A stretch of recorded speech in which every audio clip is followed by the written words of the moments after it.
Ici j'ai tant rêvé, marchant de l'avenir, qu'il me semblait parfois de lui me souvenir. Et ma fièvre prenait dans mes mains sa main nue. Il chantait avec moi les mêmes chansons folles.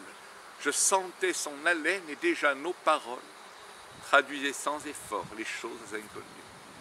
Ici j'ai tant aimé la nuit et le silence, tant de fois égaré mes pas, comme une enfance, tant de fois à plaisir j'ai perdu mon chemin, tant de fois retrouvé mes fantômes en loques, ombre de mon passé dans un péréouloque dont le nom m'échappait comme l'eau de la main, que je finalement, au fond de ma rétine, confondus ce qui vient et ce que j'imagine, sans savoir que tout songe est le deuil d'aujourd'hui, que l'homme voit la flamme et ne peut pas la dire. Et s'il ne se perd plus, ou ses yeux se perdirent, plus tard, par d'autres feux, ses yeux seront séduits. L'histoire entre nos doigts file à telle vitesse que devant ce qui fut demain, qu'était-ce?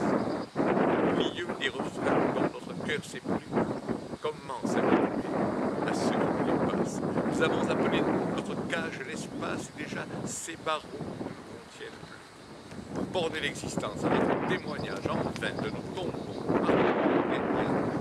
la luzerne franchit la lumière et se déploie, et nos miroirs polis auront à reconnaître non les flambeaux des feux, mais ceux-là qui vont naître, et non pas notre songe, non pas notre loi.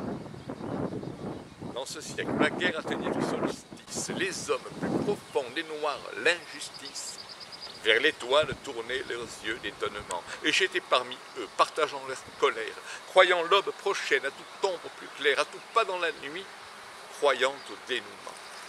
Et toi d'oublier la douleur et la crainte, le minotaure à ce détour du labyrinthe, étoile comme une eau dans notre aridité, toi qu'on pouvait toucher en montant la colline, étoile si lointaine, étoile si oisive, étoile sur la terre, étoile à ma portée.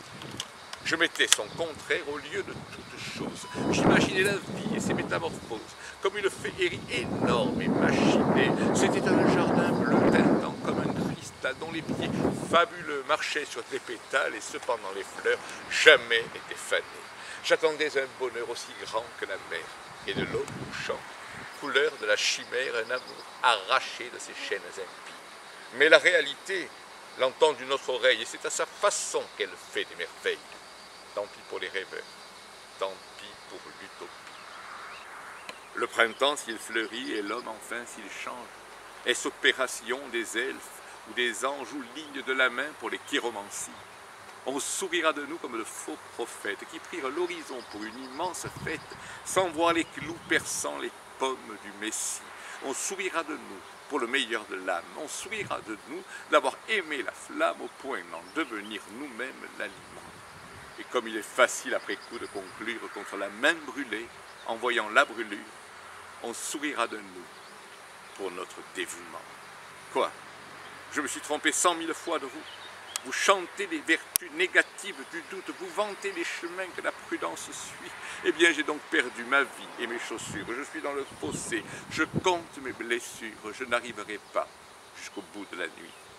Qu'importe si la nuit à la fin se déchire et si l'aube en surgit, qui la verra blanchir. Au plus noir du malheur, j'entends le coq chanter.